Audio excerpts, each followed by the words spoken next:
All right, ladies and gentlemen, we're diving in. It's game number 3, a matchup we've seen once before today, a matchup we will see many more times today. It's Malians versus Malians.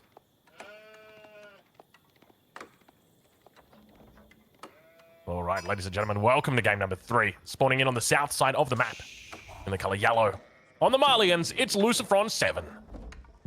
And on the north side of the map, in the color red, representing Izzy Esports, also playing as the Malians, we've got MarineLorD. Gotta love how the two players are using the Malian flag colors, so immersion is full right now. I'm very immersed, Lidakor. There's a lot of immersion going on. All right, let's see if we spot anything different. So obviously we're going to see scouts. We know that much. We're probably going to see the Donzo follow up. Do you think MarineLorD dares go for that double stable build order that he'd been working on? It didn't seem to work that well in the previous game, so I'll be hesitant to say yes. I think when it comes to deviation, or when it comes to pivot away from the full scouts approach, I think MarineLorD will look more towards maybe mixing in a couple of archers a little sooner, or making his own Donzos a little sooner, because he saw from LucifroN that LucifroN is willing to start investing into Donzos relatively early, at around 10, 15-ish scout numbers. So for MarineLorD, I think the pivot has to come from reacting to that, maybe going for an archer plus scout combination, or just going for Donzos earlier himself. Yeah, I was going to suggest the same thing. I mean, you could just play Donzo yourself and look to apply pressure. You know, I'd love to see something really cheesy or sneaky. I just know it would never happen on a matchup like this, especially, you know, such an important match, right? This is a best of 5. We're on match point at this point in the series. So if LucifroN7 wins this, there's no more Malian mirrors for you guys. And I know that's heartbreaking, but that's just the reality. Well, at least there's no more Malian mirrors until the next series. But I want more Malian mirrors, so hopefully MarineLorD can lift right now. I'm just thinking about the prospect of that proxy. You know, we saw the proxy up against Beastie. It could 100% work on this map. I think the hardest thing that you would do is sneaking the Vil. Because sneaking the Vil, if it gets spotted, it gets picked off with Warrior Scouts. Could be. For the time being, it's a Mansa Quarry coming from LucifroN. Much faster timing than what we have from MarineLorD. Both of them going for a 5-villager build-up. Let's take a look at those gold mines, though. How many houses do we have around? Because I think that could be a point of deviation between the two players. I think it's the 6 for MarineLorD and the 4 for LucifroN. It seems to be the same pattern as last game. That's giving the early age up there for LucifroN. All right, well, slow and steady build happening at the moment. The key thing to look for is whether MarineLorD goes for that second stable again. Maybe there was something that went wrong in that last game that delayed that second stable. Because in theory, it should work, right? Like, scouts are quite cheap. You can supplement the income through the cows. There's a lot going for it, really. Yeah, I could see that being functional. In the previous game, it didn't really work out well. It's not like he gained any major advantage from it. Remains to be seen if he's gonna go for it now. This time around, LucifroN is going to play good old standard. There's the stable coming up in all certainty. And yeah, LucifroN is just playing the exact same build that he has played in the previous game. All right, first stable's coming up, and we see that stable coming up immediately from MarineLorD.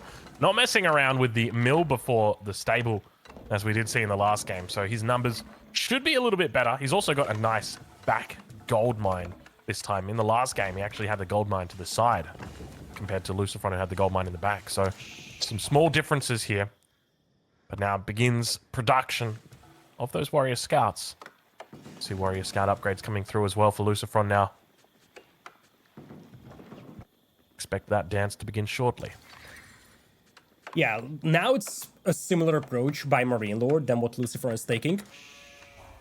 But LucifroN reached feudal a little sooner, so here in this case, he should have a slight numbers advantage on the scout department, but it really shouldn't matter too much, because MarineLorD can just play a slightly more defensive game at the beginning and still be fine. Gold Bank is a lot better though for MarineLorD, so when or if he wants to go for specific eco upgrades, double broad axe, fertilization, wheelbarrow, then he's gonna be able to afford that a lot easier. Yeah, let's take a look at the base of LucifroN. Is that simply because he's trained a cow? Has he got a couple of cows out or something like that? We do see he also picks up horticulture now, which is coming through. But my suspicion is that we've got, yeah, so there's a cow under the TC. So, yeah, I guess that explains the lack of gold, doesn't it? Yep, indeed it does. And he's also going for fertilization right now. It's actually surprising that MarineLorD isn't going for that now. He's got 400 gold in the bank yet to be used. A lot of resources that he's stacking up, isn't it? Is he thinking about a potential castle? No, there's the wheelbarrow there. Oh, he cancels. Did he cancel it? Yeah, he canceled it for a cow.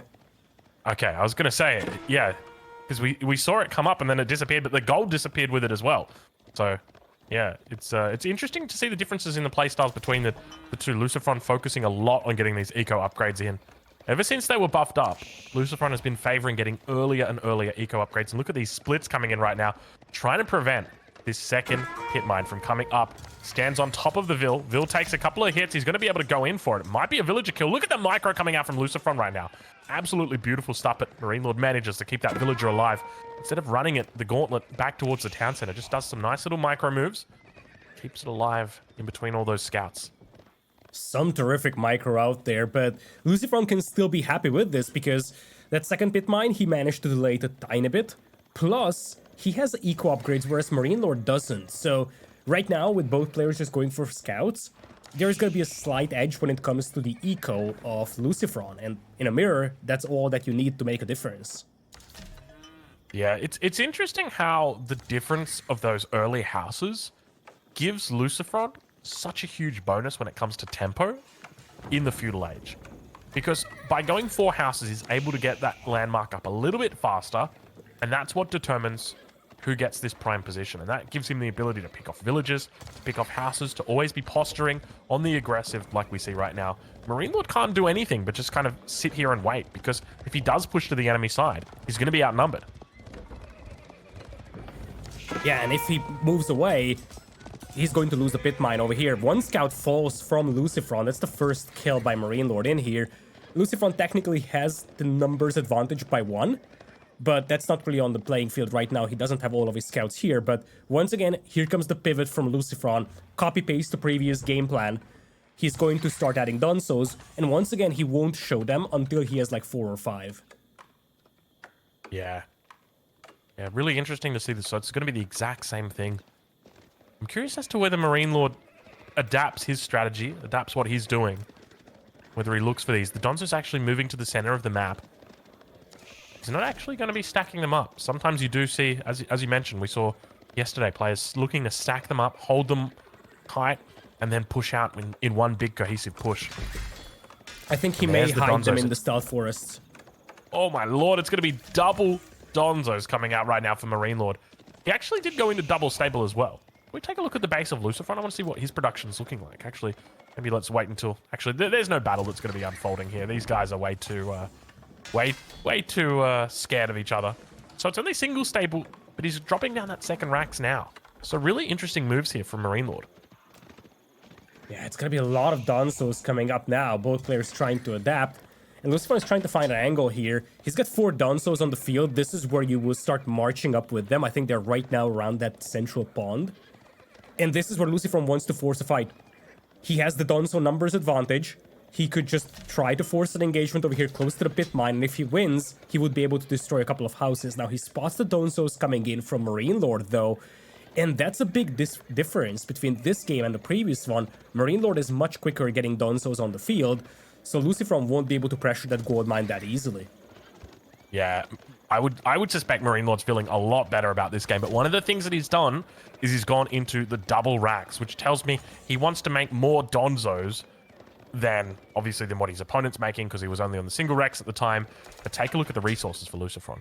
He is heading to the castle age. So if he can avoid fighting at this point, it's going to mean that he can eventually get up to the castle age, get those veterancy upgrades, and he can dish out even more damage. And this is such a good reaction here by LucifroN. And you might be asking, how is he affording all of this?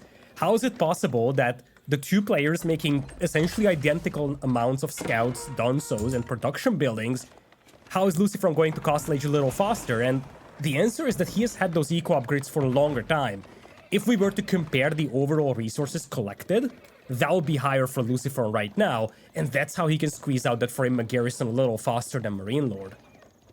Yeah, it's crazy when you think about it like that, isn't it? The fact that he's just been able to sneak out an entire age up, like compare it to MarineLorD. He's barely halfway there at the moment.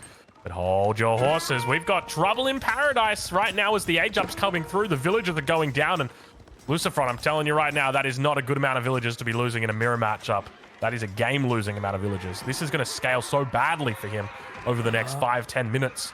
It's going to mean that he's down 7 villagers. He also had a raid going in MarineLorD's base. MarineLorD had like 10 plus idols. I don't think that we had a single kill by LucifroN. Indeed, bottom left says no, but he managed to idle some of that eco. As you said, it's a terrific amount of villagers being killed here by MarineLorD. Could easily be a game-losing moment for LucifroN, but if he can cut into that villager deficit with these warrior scouts, he can make up for it.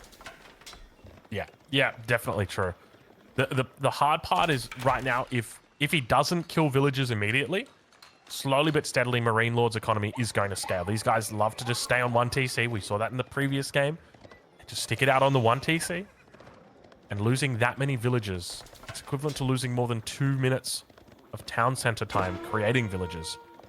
Your enemy is much further ahead of you in that economic scale. Of course, there's ways you can look to catch up, whether it be through getting the cows down, dropping a second town center, maybe even going into trade. Oh, this is it. This is it right here, Lidakor. It's the perfect response. It's even better than what MarineLorD was able to do. You have to make 7 kills over here. I think you're willing to risk losing the scouts even to get that eco damage done. Only gets 1 villager kill, though. Not a huge reward, but he does idle out the villagers for some time and almost gets the block through. Oh, he gets the block, takes out 5. How many scouts are we getting here? We're getting a lot of scouts. It's not huge numbers, but remember, when your skill level is this high, the difference between these guys is very, very small. So every little advantage is going to be huge for them. And that's why it's so big. When you lose 7 villagers, it's quite literally game-ending. I genuinely think unless LucifroN's able to win in the next sort of 2 to 3 minutes, it's going to be very difficult for him to win this game. Yeah, the problem for LucifroN is that MarineLorD knows fully well that LucifroN has to kill villagers here. So MarineLorD can just sit back and wait because it is LucifroN who has to make something happen. Now, he's got the first couple of archers out here, but that's gonna be insufficient to fight this one right now. LucifroN technically has the numbers advantage, but it's not really here. And look at the Donzos just chasing relentlessly right now. Scout's going to be looking to try and surround on the bottom side. Donzo's still chasing. There's additional archers going to be coming in, and we see the warrior scouts moving immediately onto them, trying to look for that surround. Donzo's also coming in. We see those reinforcements, and all of a sudden, the fight that was looking good for MarineLorD might look a little bit worse. Needs to make sure he kites out over on these archers. But the numbers here looking really solid for MarineLorD. Reinforcements going to be coming in over from the left side. Archers teeing off towards the Donzos, and MarineLorD going to be able to clean up this position. Remember, he's up those 7 vills as well, which is just going to continue stacking up here. He goes from this unit lead that he's got at the moment in this fight. Keep in mind, the units continue building for LucifroN behind this.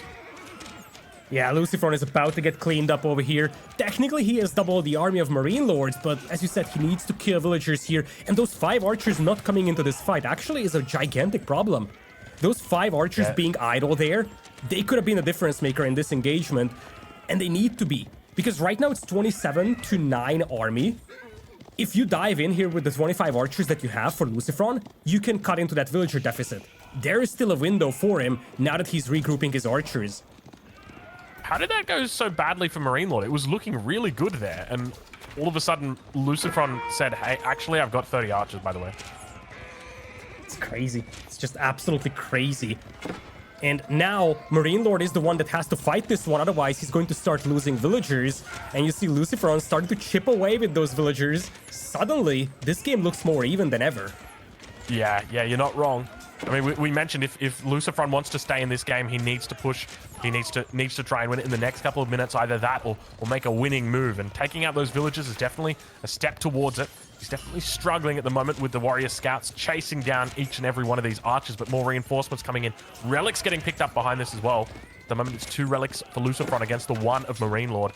Archer numbers continuing to build for him. Would you be suspecting that we might see javelins coming out from MarineLorD on the defense, or do you think he just goes completely into archers as well? He still has the eco lead, so I think he's fine just mirroring the moves of the opponent. I think if there is anyone that could consider javelins, could be LucifroN, just to give himself a bit of an edge. But right now he feels confident just mathing archers, and it seems to work.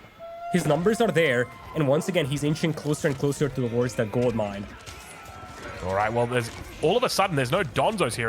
In fact, a single Donzo is going to be here. LucifroN trying to keep it alive. You can see it at the back, barely doing anything. Warrior Scout's going to be coming, hitting all of these archers, doing a really decent job. Remember, they've got their full regen popping off at the moment, but it's not going to make a difference as we do see these scouts getting two-shot by the archers, but still a decent number of them coming through, and he's able just to focus down enemy archers at this point. Sofa Warriors now in queue for MarineLorD. This could be what turns the tide. He's already got that +1 ranged armor, +2 ranged armor is on the way.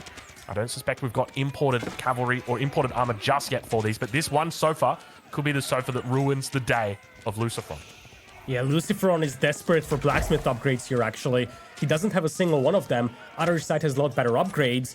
Now, the good news is that MarineLorD is actually out of gold close to that pit mine, and right now he can't access the other one because of these archers. So his gold income is going to dip for the moment, and this gives a bit of a window for LucifroN to recover. But LucifroN had to pay a huge price over here for this one, and that is going to be one monk that won't get the relic back home. I don't know. It was a valiant effort, though. Now, can we just talk about the fact that MarineLorD's golds have all spawned in pretty much the exact same location, the north corner of this map. He's got 5 golds that are all within that tiny little quadrant. And I think LucifroN realized that, and that's why he was applying so much pressure towards that angle. Because if you're able to stop your enemy from gathering up those golds, you can see all 3 of them almost interconnected right there. You can stop your enemy from gathering that gold. You can put yourself in a wonderful spot. Compare that to LucifroN, who's got 3 gold mines on the south, 2 gold mines on the north. There's a big difference between the two. Yeah, and if you look at the top of the screen right now, MarineLorD is at about 700 gold per minute. It's going to increase now that he has access to that gold, but for about a solid minute, his gold income was about half of what LucifroN could have. And sure thing, LucifroN is still down by 4 villagers, but when LucifroN has so much better gold income, that's going to show on the playing field, and quite frankly, that's what LucifroN needed to cut into the eco deficit that there was. And now, if you look at this game, he's down by 4 villagers, but he still has double the army, catching up on those upgrades. He's still lacking blacksmith upgrades, but poison arrows is now coming in. Yeah, I think blacksmith upgrades are quite big here in this situation. The fact that MarineLorD's sitting on +2 ranged armor, and we don't even see +1 yet for LucifroN. So there's a huge difference between them. And if MarineLorD's able to push and fight before that +1 comes in, gives himself a great spot. But obviously, imported armor coming through on the Sofa. Once those Sofa numbers start to build up, it's going to get harder for MarineLorD. Expect to see more and more of these upgrades coming through shortly. Now both players looking to push towards this central sacred site. LucifroN falling back. Looks like we've got ourselves a little bit of a Mexican standoff. No, that's not a Mexican standoff. It's hard to tell the colors on those imams. I can't tell whether they're red or whether they're yellow. I guess once they're damaged, you can tell by the health bar, but without that, it's very difficult to determine.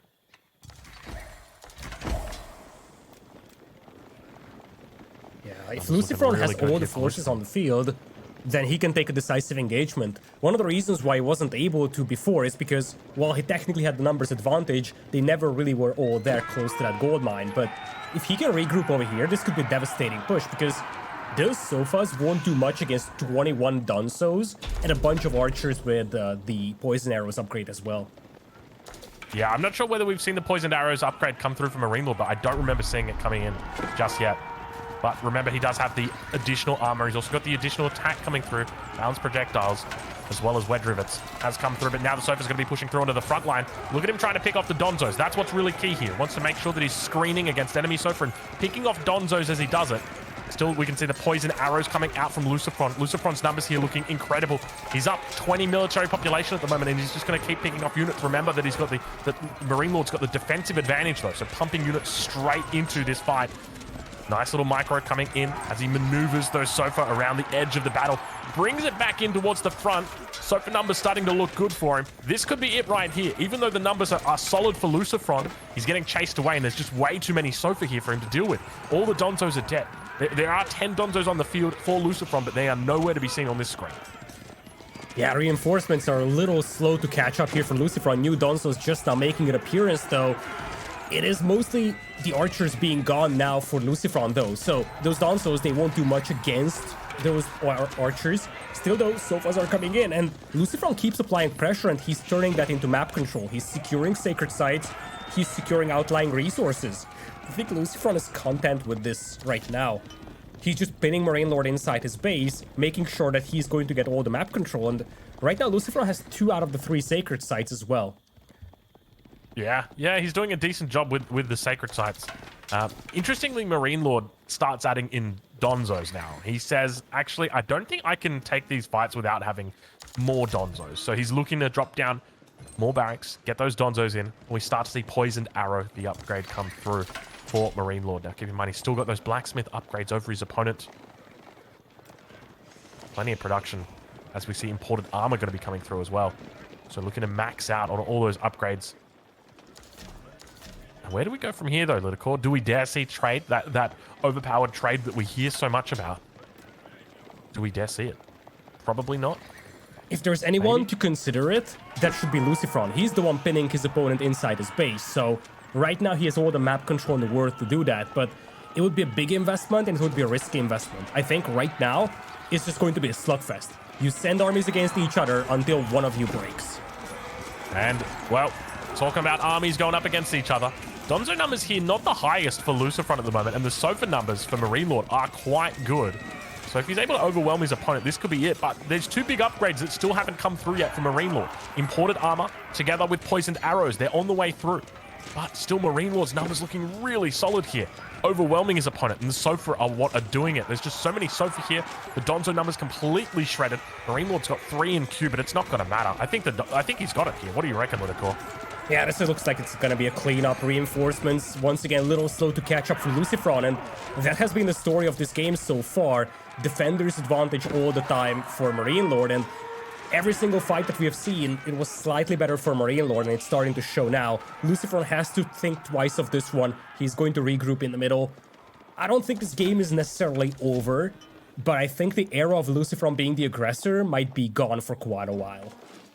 Yeah, I felt the tide switch very much in that fight.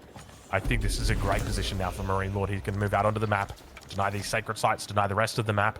Can even start looking to deny potential pit mines from his enemy. We can see that there is a pit mine down on that south side, so could look to apply pressure there. At this point, you could just go very heavy on the archers together with the Sofa. It'll be great, but once again, another fight going to be happening. He falls back away from it, a little bit too close to his opponent's base, perhaps. Realizes that the reinforcements are coming too thick. His units are too thin. Yeah, MarineLorD needs to be cautious, because as much as the defender's advantage was on his side in the previous engagements, this time around, that could be on the side of LucifroN. And LucifroN looks like he's taking a really good engagement over here, focusing down the Donzos with the archers as well. So he's going to thin the lines of those Donzos before they even make an appearance on the playing field. But still, we see the presence of those Sofas. That's what's doing it. The thing that MarineLorD's got going here for himself are those Sofa. He's constantly got more numbers than his opponent, and he's able to take out the Donzos. We can see he's still picking off Donzos right there, just taking out 5 Donzos in a row, and able to keep his own archers alive because he's screening with his own Sofas. Really beautiful micro coming in from MarineLorD. It's honestly such a pleasure to get to watch these guys micro against each other. All right, well, the villager count still slightly ahead for MarineLorD. Obviously, over the course of the game, this does scale for him. Means for the last 10 minutes, 15 minutes, he's had a 6 villager advantage. Even though there's only a 4 villager difference between the worker kills. Yeah, there's still 7 vill difference between the two. Is it maybe the cows? No, the cows don't count, do they? I honestly feel like the more relevant stat right now at the bottom left is the destroyed value. There is about 2,000 resources extra worth of value destroyed by MarineLorD. That is what tells you the efficiency of the fights that he's been taking close to his base. And I think that's a bigger difference maker than the actual discrepancy in the villager kills that we have. Look at these nice little walls coming in from LucifroN. I think he knows that it's a bit of a satellite over on that south position, so he's got to just make sure he doesn't threaten the loss of it. Coming through, these Sofra are hunting, looming and looking for a kill. Not going to find it though. Of course, the villagers move towards the army. MarineLorD recognizes that and immediately evacuates away. Doesn't want to take some Donzo javelins to the face. Yeah, looks like things are slowing down over here. It's a bit of a stalemate between the two. There is still a 7 villager lead right now for MarineLorD. Now he's also converting that to a bit of an army lead. Looking at the compositions, we do have sofas added on both sides. Numbers are better on MarineLord's side. Archer number is dead even.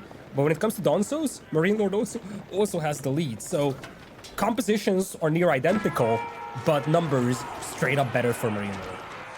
Yeah, to me, it's interesting that we don't see a Mangonel coming out just yet, but look at the numbers coming through right now from MarineLorD as he pushes down the hill. There's the Mangonel right in the queue, as I said it. Yeah, the composite or the armies are so big at this point that a Mangonel is really justified, because even the best micro in the world, you're going to slip up eventually, and that Mangonel's going to get such value over the course of the fight. But obviously, the further you push out across the map, the better defense your enemy gets, the more likely that we see a Springald coming out from LucifroN to defend against it. But slowly and steadily, MarineLorD pushes onto his enemy's side for the first time in the game with his army.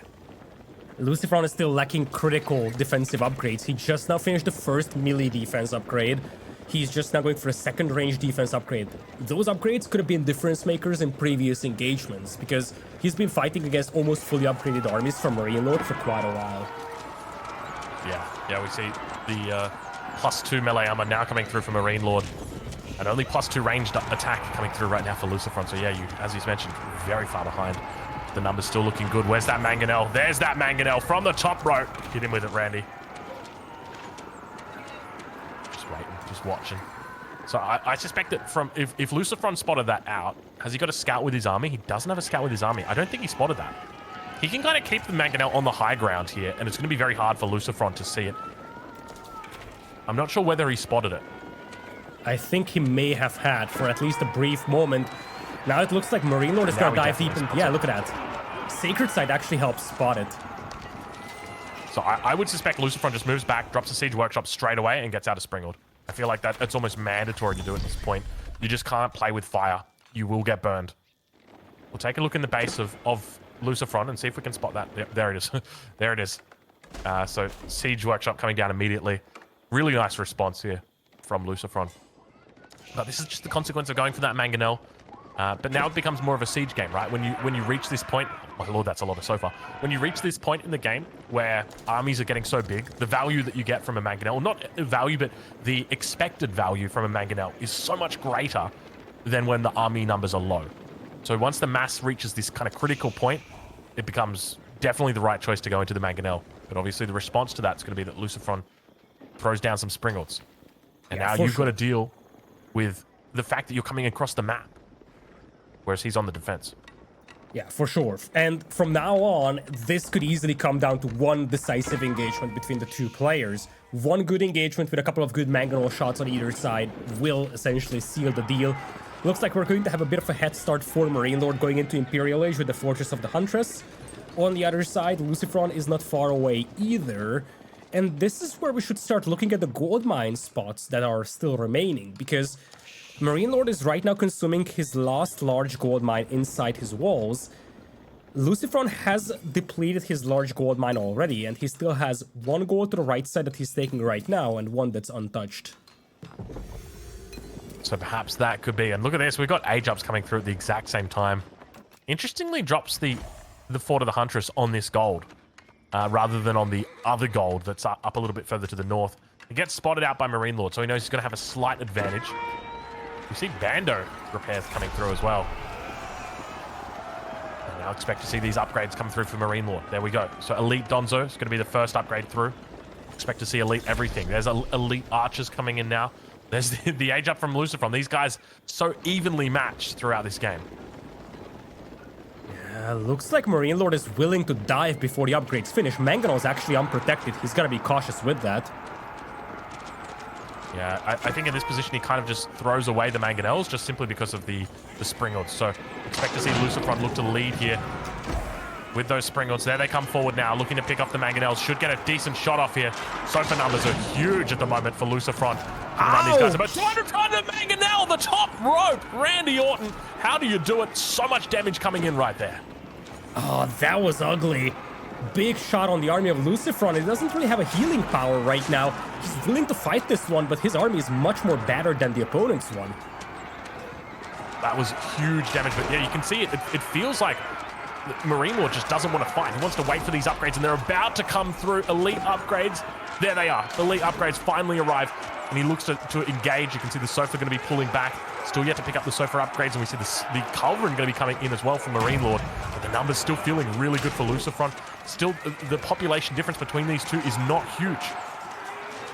Now the Springord's going to be moving up, looking to pick off the enemy Culverin. Managing to do it. No need for roller shutter triggers here. You can just move straight into Culverin and dish out all that damage. Do we see another Mangonel to back it up? It's potentially the case. Stone going to be taken here. Could look for a forward keep. He's got enough for it. It's crazy how even these fights are. It's dead even upgrades, identical compositions, but once again, it looks like LucifroN is the one falling a little short of a good fight. And once again, the army destroyed, or the value destroyed here, is slightly better for MarineLorD. And that has been the story of this entire game. Slowly grinding down LucifroN with slightly better engagements. Now, one thing to remember as we reach the Imperial Age, every civilization except for the Malians has access to incendiary arrows. The Malians don't have access to it because they get poisoned arrows in the Castle Age. They lose access to incendiary arrows in the Imperial Age. So it means a little bit less damage in Imp, but there are other upgrades that help them make up the difference. As an example, they get an upgrade that increases the damage of javelin throwers, archers, and the Donzo. I think it's specifically the Donzo's javelin throw. So expect to see those upgrades coming through shortly as well. Yeah, this keep, though, coming in very important for MarineLorD just when LucifroN is moving out towards the gold mine, and that could be the first large difference maker between these two if it goes up. Looks like LucifroN is willing to dive underneath the castle to try and stop this, but this should still finish, right? Right? Right. It looks doubtful. It looks doubtful. It looks like Lord Doubt shines upon it, but is it going to be a great bait? Look at this. All the archers going to be caught out of position, and you can see him moving up at the same time. MarineLorD's gone up 20 military population. That's going to leave him open. Culverin snipes out the Springord, maintains that siege superiority. Sofa's going to be coming in to try and help a little bit out here. There's all these archers over on the east side of your screen. Look at that on the right side of your screen. The archers are getting taken out by the keep. I think the Vils might have jumped inside. He's got so many villagers around that gold mine, but they're stacking up. I think this might be a good game. I think this might be a good game. Look at, he's losing the gold. If he loses the gold, he loses access to everything. Yeah, this might be game, especially because the market is also close by, so trade is no longer an option for LucifroN. If he stopped that castle, killed a bunch of villagers, that would have been okay, because it's a slugfest right now on the armies. Trading armies or losing army for the sake of killing villagers would have been okay. But the castle goes up, he loses access to the gold, he also lost a bunch of villagers, so it's not like he was able to translate that loss of army into at least some sort of eco lead by killing the villagers underneath the castle. Now it's MarineLorD, even villagers with LucifroN, but LucifroN has no access to that gold. MarineLorD is actually going to yoink that himself, and looks like LucifroN has no desire to stop this, though. He wants to set up trade. Could actually find a good angle with that market, come to think of it. Yeah, it's not a bad angle. The problem that he's going to have is that keep, though. That keep might be pretty close to range once it gets those emplacements through. We do see now the Sofa's going to be making their way down. Biology upgrade on the way through for MarineLorD, so he's really looking to put the pedal to the metal here. He's up about 30 population at the moment. Once he loses out on this wood, it's going to be very difficult for him to hold that position. Yeah, that's the other alarming detail. When you are making that many archers, you have to start thinking about wood, and all remaining wood for LucifroN right now is contested. He has to fight for it as we speak, and if he loses access to it, he will struggle to replenish his army in the long run. Sure thing, you have the Farimba garrison, but you have limited production. As crazy as it sounds like right now in Imperial, that's limited production. So you need to produce archers on your ranges now as well. And we mentioned the traders. There they go. So, ladies and gentlemen, is Trade overpowered? Very clearly, it is not, as Trade loses the very first game we see it in here, as expected. Oh, what a game. And it's crazy that at minute 10, when LucifroN lost about 7 villagers on that gold mine, that probably decided the game, yet we still went on to have like an almost 40-minute long game. It was just next to impossible for LucifroN to recover, and the critical detail was how MarineLorD realized that he has to play defensive at the beginning of Castle Age because LucifroN has to make a move, and LucifroN did his best to cut into that eco deficit, but never managed to do it, and it ended up being a slugfest. You can see the army graphs being next to identical, but in a slugfest where you're down 7 villagers, you will never win, and that's indeed the case. Yeah, it's crazy just how much those 7 villages scale over the course of the game. If we could take a quick look at the economic count, just to actually probably better to see villager count. That way we don't see the cows. But yeah, it gives you an idea of just how much that. Yeah, so yeah, you can see right there. Once the castle age gets reached, it's a slow and steady build up, isn't it? Exactly. You're mirroring each other's moves, identical unit compositions, identical upgrades, but you're down by 7 villagers. It's very difficult to cut into that. And LucifroN did his best. Problem was that his army was always slightly